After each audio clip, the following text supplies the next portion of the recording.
dalam peristiwa yang paling besar sekali, kita ambil peristiwa Bahtera Nabi Nuh. Dalam peristiwa Bahtera tersebut, ada beberapa perkara yang sangat penting yang kita perlu ketengahkan. Apa masalah yang berlaku dalam masyarakat menyebabkan dia tidak boleh terima yang Nabi Nuh ini ajak supaya beriman pada Allah. Nabi Nuh diwahyukan supaya bangunkan bahtera tu, bangunkan kapal yang besar itu adalah perintah Allah. Dalam masa Nabi Nuh dah ajak dah supaya mentauhidkan Allah. Sebab apa dia tak boleh terima? Mesti ada kisah dia, ada sejarah dia. Kerana kekuasaan pada masa itu merupakan kekuasaan yang membawa kepada kesyirikan, yang percaya kepada bulan, percaya kepada kepercayaan itu yang nak dipastikan ianya dipindah daripada nak buang kepercayaan itu supaya dia yakin kepada Nabi Nuh AS. Allah dah beritahu dah bahawa masyarakat dia tak akan yakin pada Nabi Nuh melainkan setelah ujian yang besar didatangkan oleh Allah. Contohnya bila ujian banjir yang besar. Barulah dia percaya kepada Nabi Nuh AS.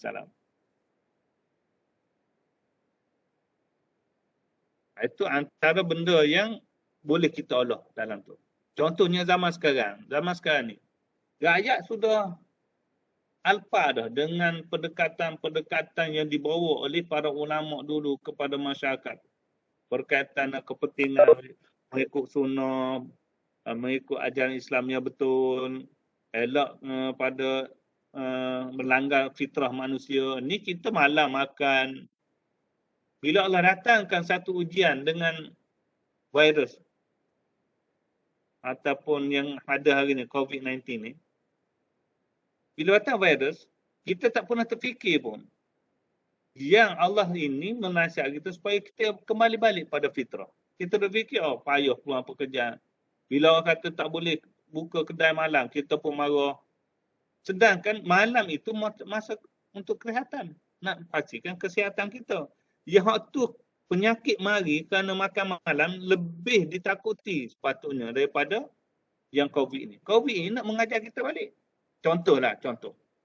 Artinya, di zaman para anbiya dahulu, adanya masalah. Bila masalah, nak bawa kepada penyelesaian dia.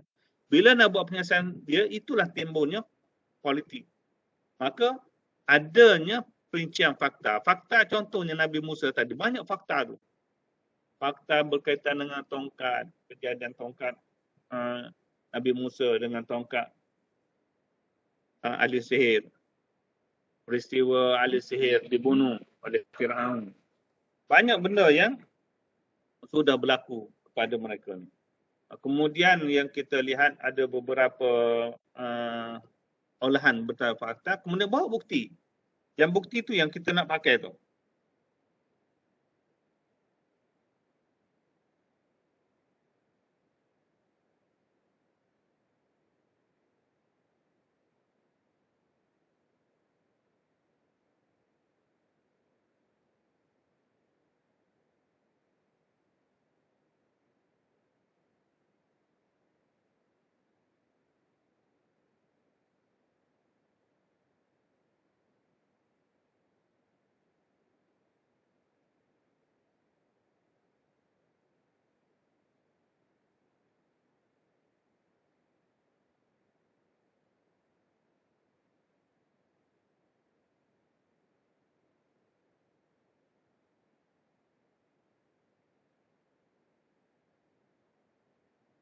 Ada lagi? Ada lagi tak? Allah, tanyalah dia orang. Kita orang ada kuliah, tanyalah dia orang datang nak jumpa, nak menapa, dah seksa tunggu. Ni aku kuliah secara online ni. Pada dalam kelas lagi senang. Ada orang nak ganggu. Okey, ada apa-apa anak-anak sekalian? Biar jelas ni, biar betul-betul hantar boleh clear. Selagi hantar tak clear, hantar tanya. Walaupun benda yang sama. Ustaz takut tak boleh nak menulis ni. Nak ambil contoh apa? Hantar cuba bagi dulu satu contoh. Contoh yang hantar boleh faham. Yang hantar nampak dulu, hantar bagi. Lepas tu Ustaz buat cuba perjelaskan. Bahasa Abu Bima tak kata nak menulis ya. Benda ni memang kalau anda ambil copy paste daripada buku, alamatnya bawah pada 10 markah. Kita tak nak anak-anak kita tak dapat diselamatkan. Sebab yang ni dia ada yang gantian kepada peperiksaan akhir ni. Semua hak pelik Ustaz Bok benar. Nak bincang dengan kawan-kawan pun boleh bincang. Okey.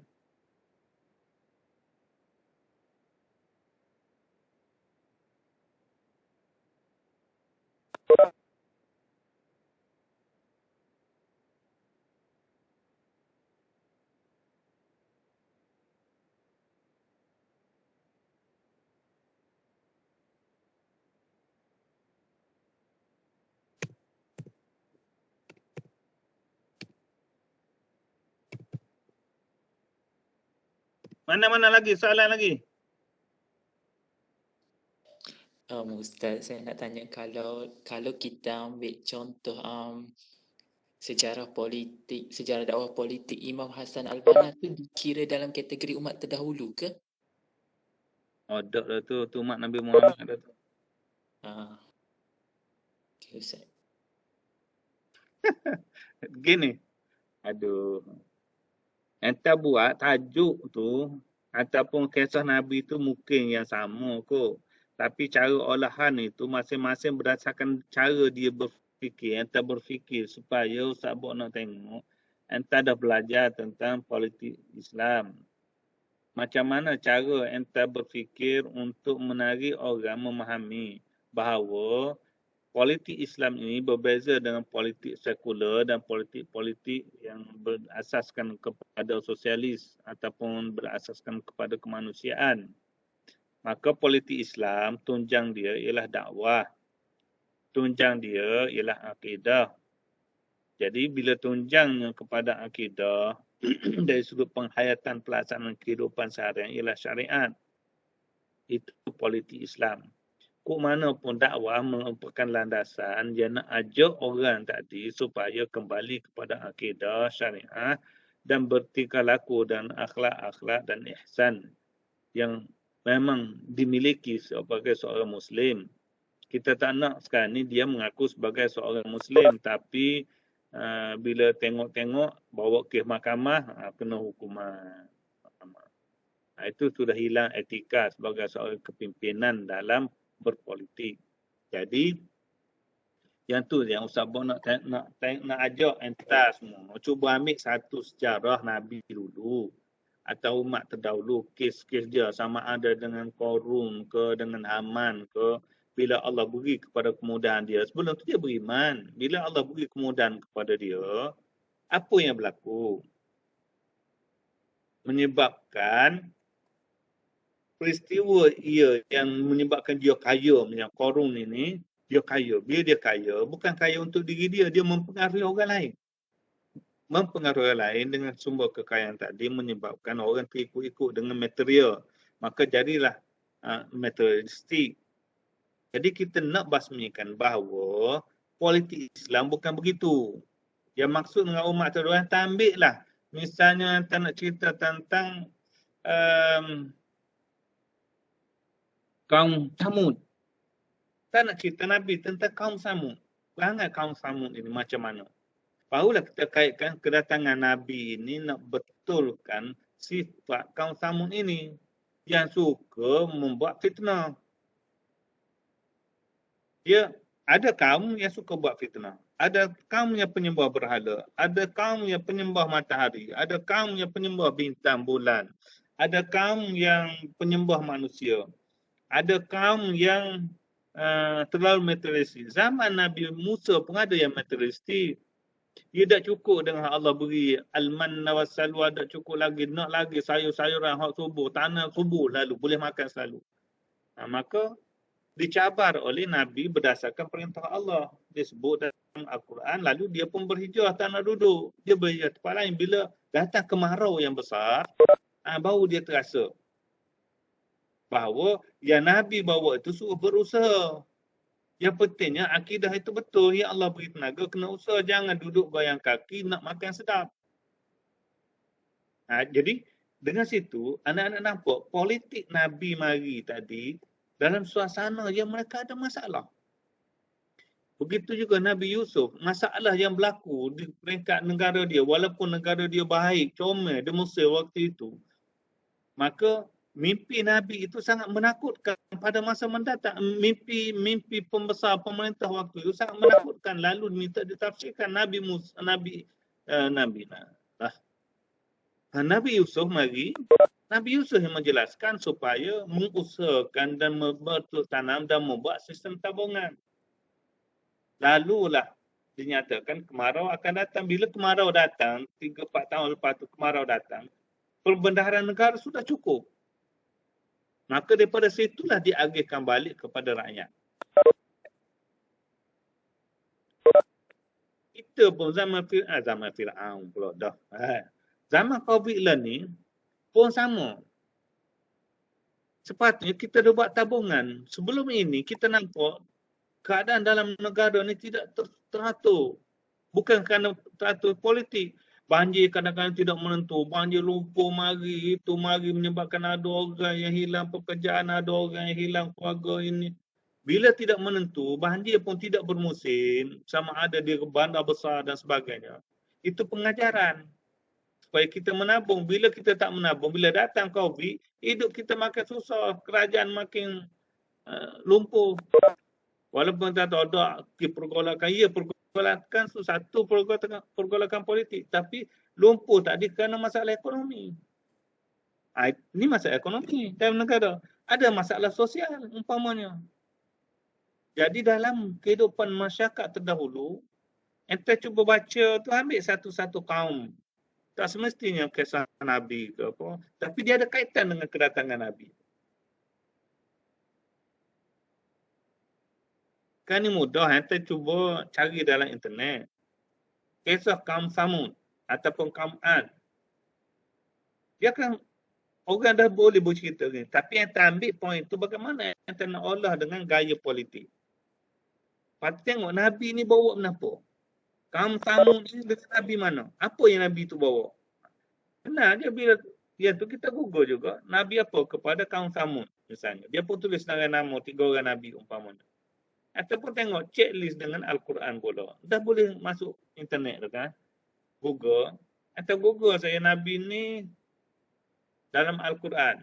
Dia pun tulis ayat-ayat Al-Quran yang berkaitan dengan Nabi.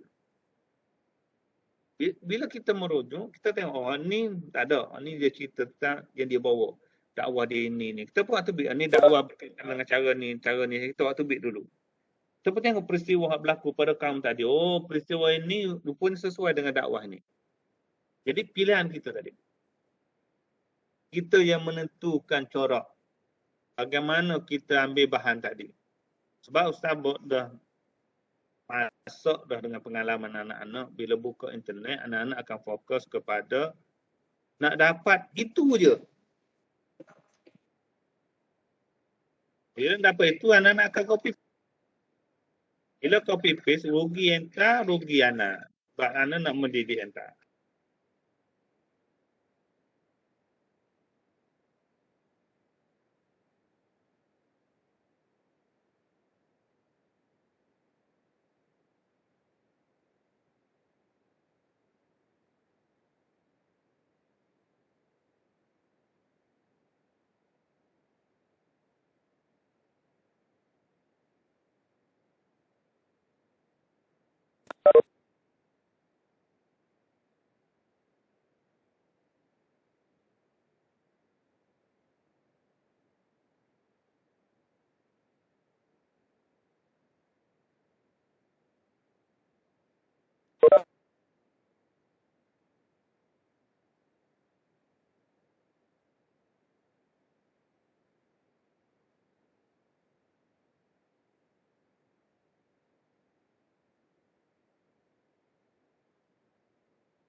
Okey, ada apa lagi?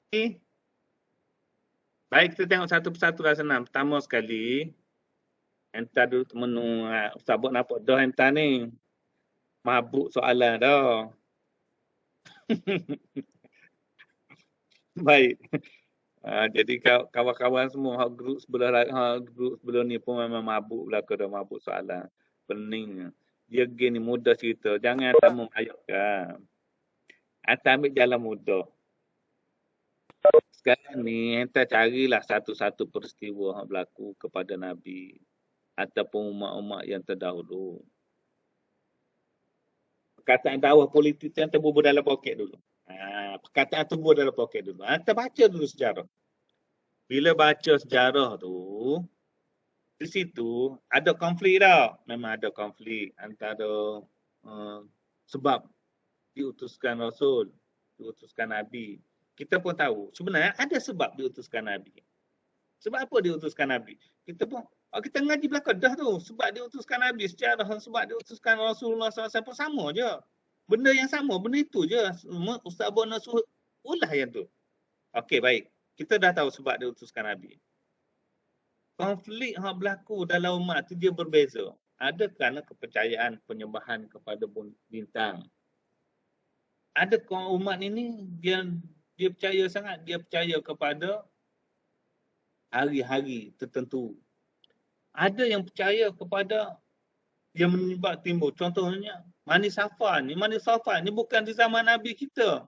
Mani Safar ni zaman Nabi terdahulu sebab bulan-bulan yang ada 12 bulan dalam Islam ini sudah ada sejak daripada Nabi Adam AS lagi. Yang kita kata bulan ni semasa ada Hijriah. Hijriah mari di zaman Rasul berhijrah baru terbit bulan. Tidak. Sebab waktu haji setiap tahun semasa Nabi awal-awal diutuskan dulu,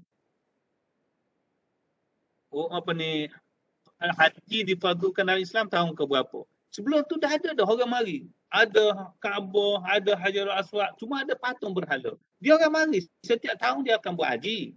Musim haji ya bulan Zulhijjah juga, cuma cara dia tu syirik. Cara dia itu ialah membelakangkan syariat. Baik. Kita tengok. Jangan ambil lagi hak ni, hak dakwah politik tu jangan ambil lagi. Simpan dulu. Baca dulu sejarah. Bila kita nampak gen ni. Lepas tu umat ni siapa empunyanya nabinya? Baik. Bila kita tu, kita dah jelas dah. Baik, kita pun tulis tajuk dia. Umat kaum apa? Kaum Salsabil ataupun Nabi Sulaiman. Balqis. Umat kaum Balqis misalnya. Baik. Ente dah nampak gambar sejarah. Ada dah masalah dia? Masalah banyak umat dia. Kita pun tengok. Kita pun catik. Ente catik dulu masalah umat dia. Bila ente catik tu, ente pun ingat. Apa sebab diutuskan Nabi? Hak mana hak sesuai dengan masalah orang ni? Grup ni. Kalau sebab diutuskan Nabi itu ada 7, yang ada kaitan dengan masalah dia ni, masalah dia ada 5. Hak kaitan ada 3 saja. Maka hak 3 dengan 5 ni yang kita gabung. Enta pun buat pengenalan tentang tajuk tadi. Enta pun ambil masalah dia tu tak letak situ, enta pun kaitkan dengan sebab perutusan Nabi tadi. Ataupun kepentingan Islamnya. Dan Islam ni yang ada pada zaman Rasulullah sama. Dulu pun Islam juga. Zaman Nabi Adam AS pun Islam juga. Disamakan dua tu. Baik. Bila dah hantar bus itu, mungkin fakta yang pertama ialah kejelasan tajuk. Fakta yang kedua, tajuk kecil. Subtopik dia penyelesaian masalah ataupun orang. Jangan hantar awak penggal, tak ada topik ni. Topik ni kena kekal ada. Penyelesaian masalah. Macam apa hantar pun cerita-cerita. Olahan perincian fakta. Fakta dia sudah ada dalam penyelesaian masalah. Hantar waktu bit je. Kalau ada 5, waktu bit 5. Bila hantar hurai 5 tadi, hantar hurai saja. Manakala pembuktian kepada yang pertama, apa dia bukti dia? Waktu bit ayat Quran ke, waktu bit ambil daripada berkaitan dengan tugas Nabi berkenaan ialah nak mengajak umat ini supaya la tusyrik billah. Jangan melakukan kesyirikan kepada Allah. Kita ambil itu sebagai pembuktian. Maka dia akan dapat 1 markah, campur dengan perincian tadi 2, dia akan jadi 3 dah markah. Penyelesaian masalah tadi ada ikatan dengan hal tu. Benda yang kadang-kadang satu benda tu yang tak dah boleh kait, dia berantai. Jadi dah jadi 4 markah dah dekat situ. Maka enta pun buat kritikan membina. Bila masuk sampai kepada kritikan membina ini, enta kritik iaitu enta memberi pandangan supaya ahli politik ni, dakwah politik barulah kita mula nak kait. Dakwah politik ni boleh menggunakan pendekatan ini. Kalau kes itu kes kesyirikan, tidak memandang mulia tentang apa yang Allah nyatakan di dalam Al-Quran, menafikan apa yang terdapat dalam Al-Quran, ikut nafsu je. Maka dekat situ kita boleh buat kritikan membina. Kritikan membina berdasarkan dakwah politik kita. Artinya untuk menarik pengaruh, jangan mengikut pemimpin-pemimpin yang begini. Artinya dalam masa itu baru kita boleh bayangkan penyusunan ayat kita itu menggambarkan dakwah kepada politik. Jadi bermula daripada olahan perincian fakta baru kita akan rasa nampak apakah bentuk dakwah yang mesti dilaksanakan. Dan enta nampak tak politik tu kenapa? Enta pun tak nampak lagi. Politik entanya, enta letak dalam jiwa enta, politik saya ialah mengajak manusia supaya mematuhi Islam. Menerima Islam. Itu asalnya. Kok mana pun kita buat kritikan membina pembuktian, mesti ke arah supaya masyarakat tadi menerima Islam. Umat itu menerima Islam. Kalau tak terima Islam, pada dia, azab dia memang ada. Sama ada azab dia disegerakan, itu dekat rumusan yang lah. Azab disegerakan, ataupun azab itu diberi di akhirat nanti. Azab disegerakan bila umat terdahulu, semua azab dia mari selalu. Tak nak terima akidah zaman Nabi Nuh, azab. Zaman Nabi Musa tak nak terima akidah, takut kepada Fir'aun, ikut semacam Fir'aun, tenggelam dalam laut, azab. Mana lagi? Zaman Nabi Musa juga tak nak terima man wa salwa Allah anugerah, tak nak mari juga beriman, tubuh kufur, lari, rela berpindah ke tempat lain, tak nak duduk dalam situasi dakwah ini. Azab, kemarau. Kau ikut cara keduniaan, maka diazabkan dengan dunia juga. Azab. Ada diazab dengan penyakit taun di zaman Bani Israel. Azab. Kita ni, kenapa Allah azabkan juga? Allah azabkan kepada mereka yang tidak patuh kepada syariat. Tapi kerana kita ni galak, keluar masuk tempat orang kafir, pergi mari senang, orang-orang Arab pun pergi mari, pergi ke Thailand, pergi ke mana, tak nak dia ni. Kebat besar, ikan. Tapi kat Tino kiri kanan. Sebagai orang Arab. Dan sebab dia kaya. Maka Allah ujikan dengan ni. Maka kita pun terima pada dia. Maka daripada situ, enta cuba buat kritikan, membina dan rumusan. Kemudian ada rujukan tadi, rujukan yang enta ambil ni, dalam internet ni. Sebab enta nak copy paste memang tak boleh dah. Enta kena olah balik.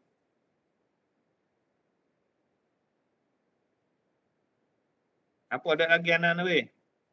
Nama kan. Tak apa, enta buat dulu. Yang pentingnya, enta bincang-bincang dengan kawan, berasa betul dah ni. Enta rasa kemas kuat dah, yakin betul-betul. Enta pun hantar.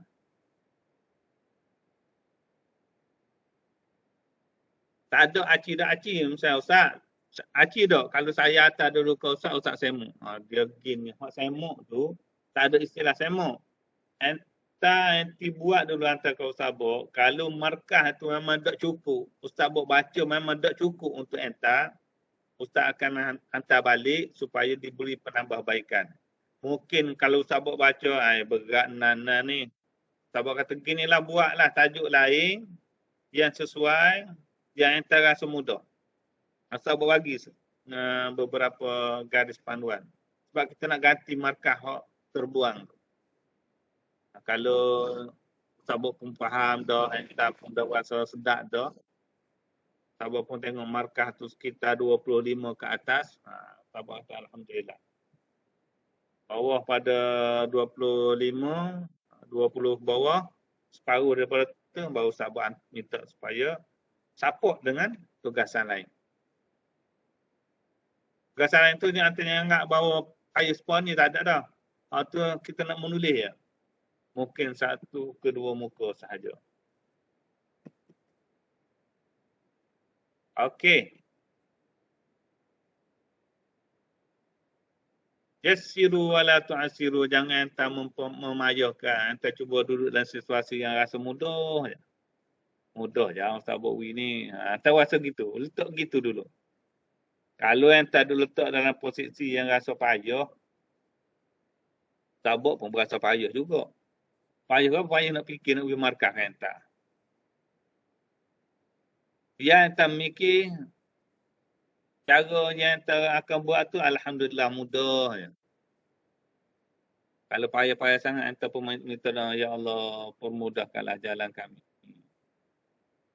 Cuma daripada enta duduk banyak baca benda lain dalam internet, lebih baik enta baca sejarah-sejarah yang ada yang sebelum ni, yang mana ianya banyak boleh mendatangkan manfaat untuk enta kemaskan balik dalam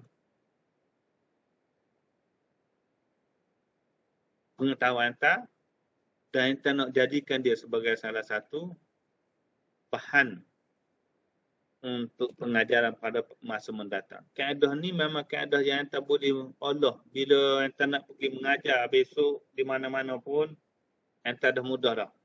Tak perlu memikir banyak, cari bahan orang ni, enta pun ambil elemen ni bagaimana olah. Kalau kita ambil orang ni, kita terus sampai kepada orang, tanpa kita olah sendiri, dia tidak menjadi. Okey.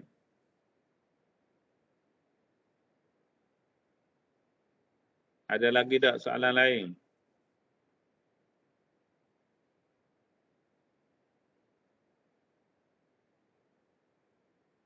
Ada tak?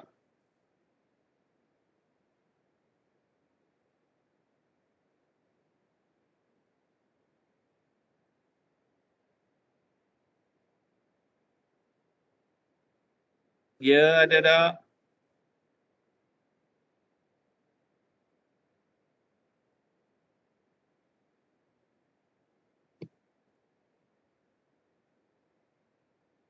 Hello? Ada orang tak ni? Ada Ustaz. Ada. Saya rasa kau penipal dah berlaku dah ni. Oh, ya gua mana lagi nak ceritakan kepada anak-anak ni.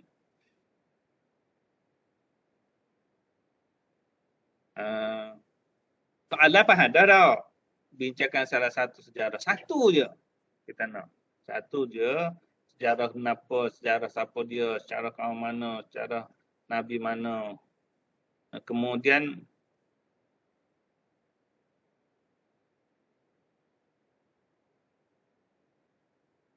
mana nak cerita ni? Nanti pun kata dah Ustaz, kalau saya ambil sejarah Nabi Adam macam mana? Boleh?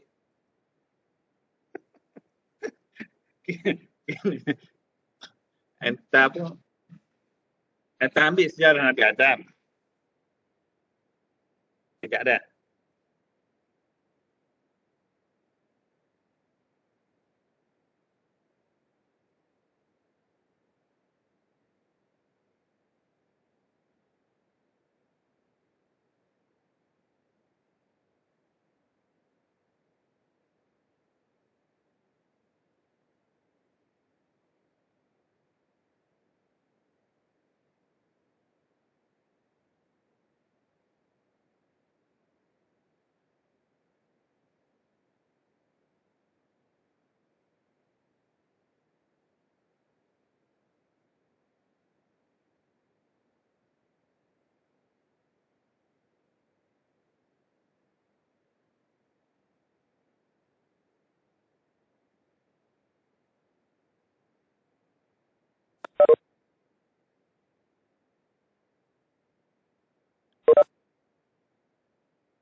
Okey. Gini. Tadi kita dah sampai kepada kita boleh ambil saja, baca saja contoh sejarah Nabi Adam AS. Berlaku pertelagan dua beradik. Apakah dakwah politik yang perlu kita lihat dekat situ? Kelembutan seorang daripadanya itulah dakwah politik atas menegak kebenaran. Sebab itu segala yang diamalkan oleh dia diterima oleh Allah SWT. Dia mari dalam musim haji tau. Dia pergi ke antara dua lembah. Dan itu dia cerita antara dua lembah. Seorang tu bawa binatang, seorang tu bawa buah. Buah siapa busuk. Bawa binatang tu dikorbankan, disembelihkan di tempat sana. Itu antara ibadat yang dilakukan. Berlaku pertelagan dua beradik tu. Apakah dakwah politik yang ada dalam tu? Di antara perbincangan dua beradik. Enti ambil yang tu, jadikan dia penyelesaian kepada ada masalah, buat penyelesaian masalah. Di situ adalah fakta. Fakta berlakunya proses dakwah dalam situasi perbalahan. Perbalahan itu dianggap sebagai satu politik yang ada dalam pemikiran pada ketika itu. Cuba bayangkan. Yang tu minat kepada hak adik-beradik hak sekembar dia, sedangkan hak nuduh pasal kenapa diberi kepada yang uduh tu ke dia. Hak tu pun kata dah uduh terima, ada yang reda, ada berlaku pertelagan. Pertelagan itu dianggap sebagai isu berasas kepada pemikiran. Walaupun tahu ni kerana syaitan ni Ustaz, gangguan syaitan. Ya memang. Hak punya kita hak kena sama, kena hukum mahkamah. Kerana syaitan lah tu. Tapi kita tengok dari sudut politiknya. Macam mana proses pendamaian berlaku. Apa bukti dia? Ada bukti. Bukti hak dia ni bila dia pergi musim haji, dia pergi buat Allah tak terima. Hak dia tu menyebabkan bawa barang-barang tu buruk. Masalah gitu, tenang dia pergi. Contoh dia. Kemudian kritikan yang membina, bagaimana kita nak tunjuk bahawa kita ini mesti akur dengan kebesaran Allah SWT. Dan yang kedua, kita mesti akur bahawa rezeki itu mari daripada Allah SWT. Yang ketiga, cara kita nak jaga rezeki yang Allah beri tadi. Dengan cara yang macam mana. Yang keempat, kita kata mesti sabar. Antara kritikan kita tu, jangan kritik, kita tengok kita nak macam orang politik hari ni, duk kritik pom-pom. Itu bukan kritikan membina. Kritikan membina ialah sesuatu idea yang kita bagi yang boleh membuat perubahan kepada masyarakat. Kalau kritik atas isu, dia akan makin banyak lagi, meluas lagi kritik. Kau kritik, kau banyak lagi isu. Kau kritik, kau banyak lagi masalah. Kita nak macam tu.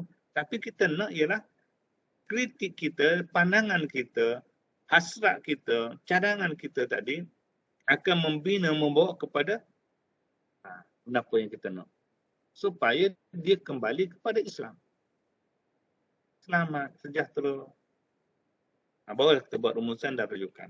Siapa rasa boleh faham dah tu. Kalau duduk faham lagu lain pula kat, tak tahulah. Nampak dah sikit dah. Sedap Siti Aminah akak jelas macam orang lain duduk kelabu asak lagi ni. Amira macam mana? Alhamdulillah jelas Ustaz. Jelas nanti tengok. Jelas. Nanti kita tengok di atas lagu mana.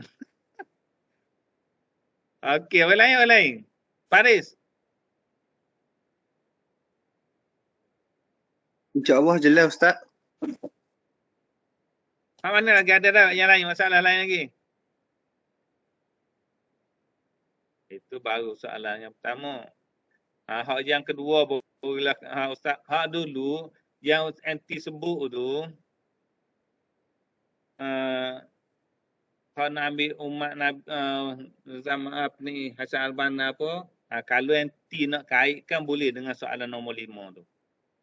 Kita nak bagaimana amalan dakwah Rasulullah dapat mempengaruhi politik kerajaan Madinah. Yang tu kita boleh kait. Sebab apa? Sebab kita nak pembuktian kritikan membina dan rumusan penghayatan masa kini kita boleh sentuh yang tu. Daripada nombor 4, 5, 6 boleh sentuh. Satu, kita kena jelas dulu isu amalan dakwah Rasulullah dapat mempengaruhi politik kerajaan Madinah. Jangan ambil semua yang tak nak hurai. Yang tak pilih apa amalan dakwah Rasulullah. Contohnya, Nabi memberi ucapan, dia panggil khitabah semasa Aqabah yang pertama. Dia ambil Aqabah yang pertama sahaja.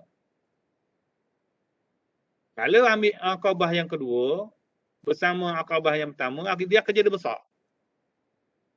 Kita nak yang besar begitu. Akan melebihi daripada 5 halaman. Sebab anda kena buat subtopik. Subtopik kejelasan isu. Apa isu dia? Tentang Aqabah yang pertama. Mesti sudah ada. Isunya ialah Nabi sudah berhijrah ke beberapa tempat, sama ada Taif ke mana ke, kita tunjuk bahawa tidak mendapat satu simpulan. Ya Allah minta supaya Nabi terus berhijrah ke sana dan mengembangkan dakwah di sana. Tetapi di sana merupakan perintah Allah untuk mengadakan diplomasi. Ada pun tempat yang strategi untuk Rasulullah SAW berdasarkan ini, maka berlakulah perjanjian Aqabah yang pertama. Anti perhurai sahaja perjanjian Aqabah. Jangan sentuh pun dengan perjanjian Aqabah yang kedua. Perjanjian Aqabah yang pertama tu sudah cukup untuk 5 halaman. Sebab di situ dah ada apa pemikiran kritis kita dalam perjanjian Aqabah. Kenapa orang Madinah tu mari semasa Aqabah yang pertama? Mari ke tanah Mekah. Sebab nak menunaikan haji. Di samping dia nak menguruskan perniagaan dia. Nak berjumpa sesama yang sealiran dengan ajaran mereka. Yang mari daripada Madinah tu ialah daripada Yahudi dan Nasrani. Ahli kitab. Jadi ahli kitab ini dia mari nak tengok bagaimana amalan ibadat yang masih lagi berlaku di kitab Kaabah itu. Adakah masih kekal seperti lama dan adakah dia mendapat halangan? Rupanya dia mari, dia buat cara dia tidak dia halangkan untuk laksanakan. Cuma yang masyarakat Quraisy Arab, yang masyarakat musyrikin Arab, mereka saja yang syirik kepada Allah. Ahli kitab ni tidak. Jadi kita ambil yang Aqabah yang pertama tu, kita buat huraian. Dalam pemikiran kritis kita tu, biar kita memikir, biar jelas kita boleh kembang. Kalau di sini dah ada lebih kurang 2 halaman, rugi entah. Kalau boleh satu, itu sekitar 1,5 halaman sahaja.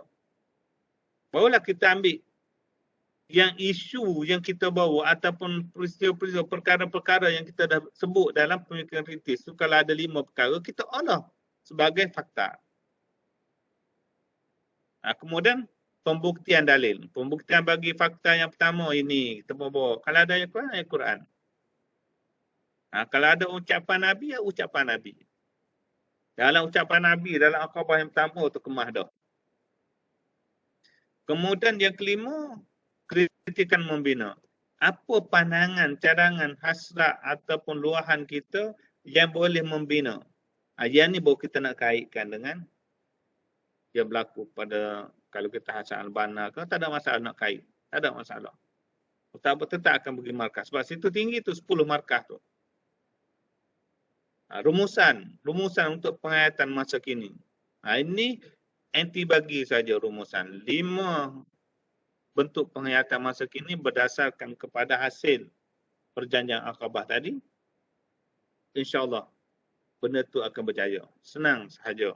Jangan memayahkan. Permudahkan. Yassiru wala tu'assiru. Hal lain itu terpulang kepada yang tak. Soalan nombor 2, nombor 3, nombor 4 itu terpulang. Kalau yang tak ambil copy paste daripada internet, contohnya bincangkan peranan dakwah politik dalam pemerintah. Ada dah orang menulis dakwah politik dalam pemerintah. Cuma kita nak peranan dakwah itu. Biar dia memakan, ada tak peranan? Kalau dia cerita tentang dakwah politik, tidak ada peranan, maka tak ada. Tak ada markah, 10 markah tu. Kita nak peranan. Ataupun baca dia okey, rupanya ini dia ceritakan tentang kepentingan dakwah. Cuma aku nak jadikan dia peranan. Daripada kepentingan itu, kepentingannya mewujudkan kefahaman kepada masyarakat tentang dakwah yang sempurna dalam memastikan kehidupan masyarakat sejahtera. Apa peranan dia? Peranannya mesti adalah pihak ahli politik ataupun ulama ataupun ustaz ataupun penceramah-penceramah mestilah membawa dakwah dia kepada ataupun membawa dakwah mentauhidkan Allah. Dalam dakwah politik dalam pemerintah, dia tidak cerita tentang mentauhidkan Allah. Cuma kita yang Allah.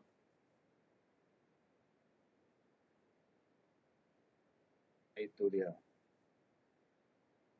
Okey, tabuk pun Datuk ni tadi nak habis nyawa dah. Kena sambut bersuri dulu.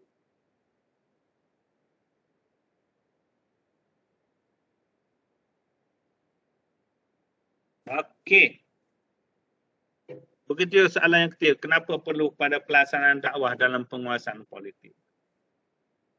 Jadi pun ada dia menulis pelaksanaan dakwah.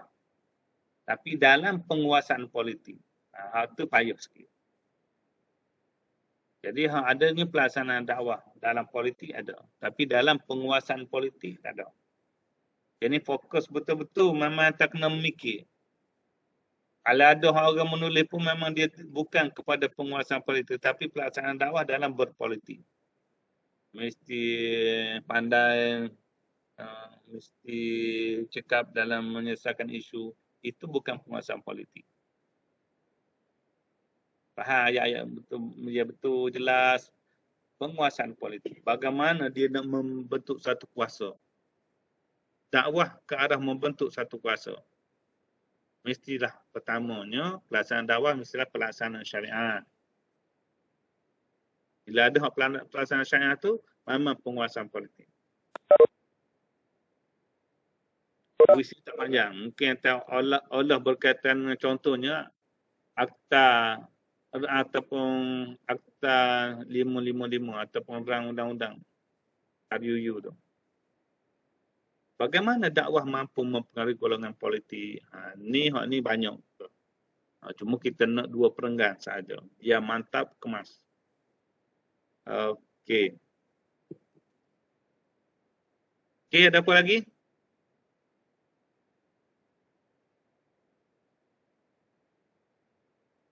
Ada tak?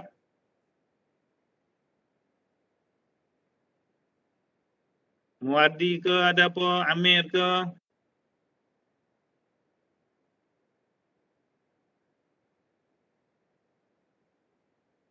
Ada nak tutup tadi? Ustaz, Ha, nombor 3 yang penguasaan tu macam dakwah dalam kita sebelum berkuasa ke macam bila kita berkuasa tu? Mana Ustaz? Begini. Yang ni atas cara olahan anta. Kalau sebelum ada kuasa politik, bagaimana pelaksanaan dakwah ataupun sudah ada kuasa politik, bagaimana Ustaz Abu akan bagi markah mengikut lengguk cara anta menulis. Ustaz Abu tidak punya gaya Ustaz Abu. Ini gaya bebas. Ustaz Abu bukan nak cari salah. Ustaz Abu nak beri markah ya. Enta tulis saja gaya enta. Enta faham Ustaz Abu mengajar tu. Enta tulis je. Macam mana enta faham. Kemudian enta menulis menjawab soalan ini. Gaya anak akan turun ke medan untuk memberi markah kepada anak-anak pelajar. Bukan gaya untuk Ustaz Abu menghukum anak-anak pelajar. Bukan.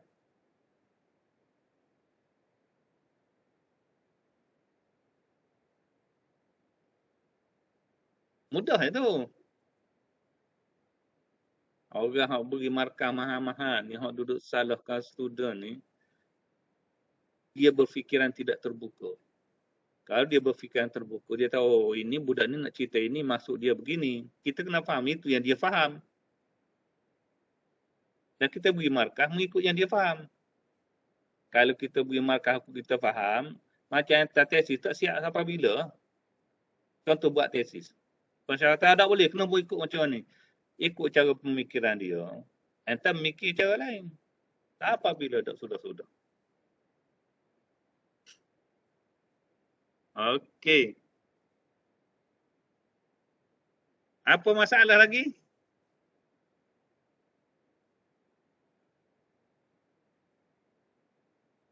Ada masalah tak? Ada ni.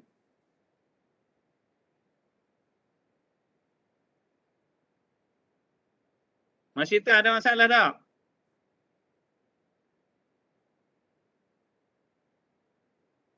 Ustaz, Ha, nombor 5 tu pun kena buat tajuk juga ke? apa dia? Nombor 5 tu pun kena buat tajuk juga ke? Tak ada tajuk, tak ada kepala, Mek. Tuan, semua kena ada tajuk. Ustaz pun nak tengok kreatif macam mana anak-anak Ustaz buat. Bila dia dah belajar, dah hampir dah 7 minggu, 8 minggu dah. Dia dulu tengok gaya Ustaz buat mengajar. Ustaz pun nak tengok macam mana gaya anak-anak aku ni. Sudah 7 minggu ni, dia pandai dah menulis tajuknya sendiri. Tajuk tu dia akan beri markah di atas kejelasan isu. Bila nanti bagi tajuk, nanti pun buat jelasnya isu, Ustaz Bok rasa jeliga dengan hati Ustaz Bok terhadap gaya penulisan. Kalau hantar gaya, hantar cara menyenggeng, Ustaz Bok beri markah penuh dah, cara menyenggeng. Kalau gaya hantar tu sambil berdiri, ataupun sambil duduk, maka kita akan beri markah penuh cara sambil duduk. Jadi Ustaz Bok tidak ada satu bentuk, Ustaz Bok kata okey, kita semua kena duduk berdiri belakang. Tak ada. Masing-masing. Sebab otak berbeza. Markah pun akan diberi berdasarkan perbezaan tadi. Sama dia dapat penuh, ataupun dia dapat separuh, ataupun macam mana.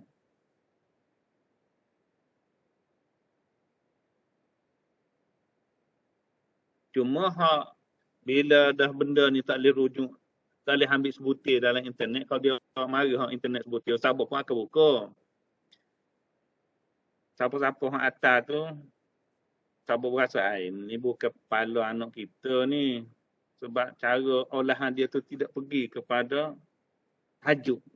Bila tak pergi tajuk, Ustaz Bok pun tak tulis sikit tajuk, tulis poin je. Ambil sepenggangnya, kat kopi, hantar dalam Google. Dia tubik lalu.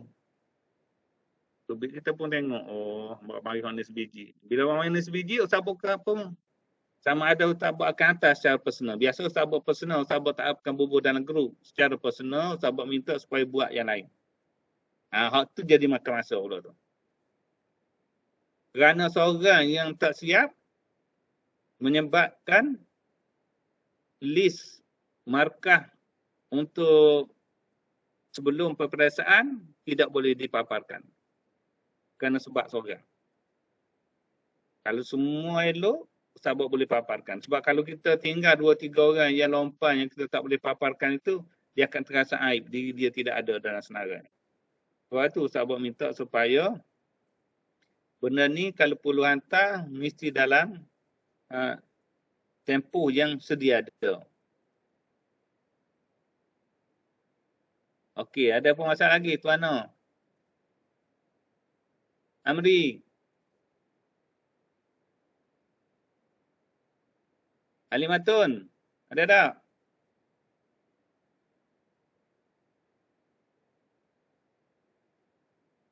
Faiz. Tak ada Ustaz. Dia dah buat dulu lah lagi. Ada ni, ada masalah ni. Saja tak nak sebut yang ni.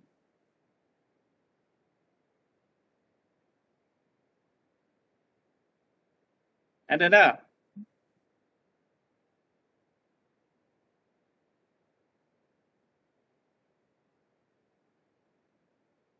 Idris, ada tak agak-agak kawan ada masalah tak kawan-kawan kita ni? Tak pastilah Ustaz. Saya tak. boleh nampak dah sikit-sikit lah. Gambaran-gambaran. Ana nampak dah.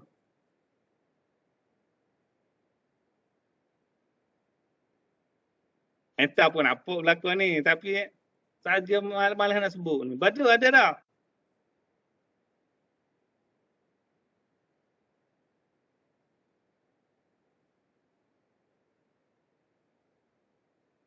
Halimatun ada ni?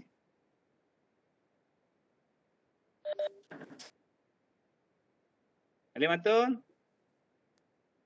Lain tak okey.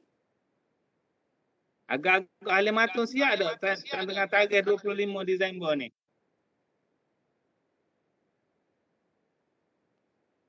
Tak try. Dia tak boleh nak try. Boleh agak dah. Jadi tak nak tangguh ha? Boleh juga. Tangga pun boleh tak? Ada mana boleh juga. Itu yang Sabuk tanya. Sabuk nampak dah ni ramai-ramai. Kalau soalan nombor 1 ni dok game mana lagi. Soalan nombor 2 tu masih duduk dalam sarung batar ya. Soalan nombor 5 ni mungkin boleh buat dulu. Faiz, macam mana Faiz? Atas ramai-ramai dah Ustaz. Jangan buat gitu stress diri tu. Saya rasa kalau tangguh pun okey kot Ustaz. Takutnya ni sangat. Okey, seorang nak minta tangguh. Orang lain nak tak? Banyak subjek lain pada juga kan. Anak tak saya jawab lagi. Anak tanya orang lain nak tak? Kalau kata nak, anak bukan tak seorang je. Nak Bunyi Ustaz. tak Ustaz? Nak Ustaz. Baru bunyi ramah pula dah. Okey, gini. Oleh kerana dalam suasana sekarang ni, kita Ustaz buat bagi seminggu dulu. Lepas tu kalau hantar kata Ustaz, COVID lah ni. COVID tempoh dia 2 minggu. Jangan lebih pada tu lah. Kita ambil seminggu dulu lepas pada tu. Boleh? Boleh Ustaz. Okey. Yang tu ya masalah besar. Mana-mana kumpulan pun yang tu je. Tapi dia tak banyak nak sebut belakang ni. Ai budak apa ni. Boleh siap, hantarlah. Boleh siap dalam tempoh 25 bulan. Jangan sampai kedian lemah dah. Ibarat ke Fir'aun nyawa ikan dah. Baru nak kena jalan. Jadi minta awal-awal senang Ustaz buat ready. Ustaz buat akan fokus kepada masa Ustaz buat untuk memberi markah. Bila tarikh nak masuk markah. Jadi Ustaz buat kerja-kerja tu kena awal dulu. Pada minggu selepas pada 25 tu campur dengan 7 Januari, awal Januari tu Ustaz buat akan fokus kepada membaca dokumen-dokumen yang dihantar oleh para pelajar. Okey, tak apa okey lah? Okey dah? Okey. Okey, InsyaAllah. kita ucapkan terima kasih. Amin. Alhamdulillah. Allahumma rabbana ftah baina wa baina qawmina bil haqq wa anta khal fatihin. Allahumma ya muqallibal qulub tsabbit qulubana ala dinika wa ala ta'atika subhanaka inna kunna nazir. Allahumma ya muqallibal qulub. Allahumma bi qulubana bi nuri iman. Allahumma ya hayy ya qayyum ya dzal Rabbana atina fid dunya. Alhamdulillah rabbil alamin. Okey, terima kasih.